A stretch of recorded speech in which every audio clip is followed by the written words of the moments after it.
आप देख रहे हैं सेवन न्यूज। मैं आपके साथ मोहम्मद सलमान जुनैदी।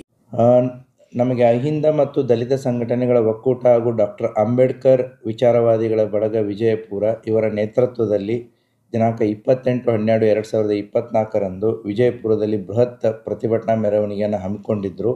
ಆದರೆ ಭಾರತದ ದೇಶದ ಮಾಜಿ ಪ್ರಧಾನಿಗಳಾದಂತಹ ಡಾಕ್ಟರ್ ಮನಮೋಹನ್ ಸಿಂಗ್ ಅವರ ನಿಧನದಿಂದಾಗಿ ಈ ನಾಳೆ ನಡೀತಂತಹ ಪ್ರತಿಭಟನೆಯನ್ನು ಅವರು ದಿನಾಂಕ 30/12/2024ರಂದು ಹಮ್ಮಿಕೋತೀವಿ ಅಂತಂಥೇಳಿ ಜಿಲ್ಲಾಧಿಕಾರಿಗಳಿಗೆ, ಜಿಲ್ಲಾಡಳಿತಕ್ಕೆ ಮತ್ತು ಪೊಲೀಸ್ ಅಧಿಕಾರಿಗಳಿಗೆ ಇವತ್ತು ಮಾಹಿತಿಯನ್ನು ಕೊಟ್ಟಿದ್ದಾರೆ.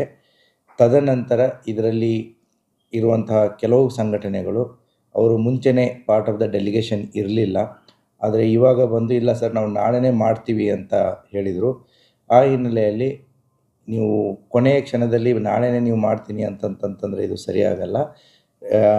ಅದಕ್ಕೆ ಅವರು ನಾಳೆ ನಾವು ಮೆಮೊರಂಡಮ್ ಕೊಡ್ತೀವಿ ಅಂತಂತ ಹೇಳಿದ್ದಾರೆ. ಸೊ ಆದ್ದರಿಂದ ಸಿದ್ದೇಶ್ವರ ದೇವಸ್ಥಾನದಿಂದ ಮತ್ತು ಅಂಬೇಡ್ಕರ್ ಸರ್ಕಲ್ವರೆಗೂ ಬಂದು ಮೆಮೊರಂಡಮ್ ಕೊಡೋದಕ್ಕೆ ಒಪ್ಕೊಂಡಿದ್ದಾರೆ. ಆ ಹಿನ್ನೆಲೆಯಲ್ಲಿ ಪೊಲೀಸ್ ಇಲಾಖೆ ಎಲ್ಲ ರೀತಿಯಾದಂಥ ಬಂದೋಬಸ್ತನ್ನು ಮಾಡಿಕೊಂಡಿದೆ.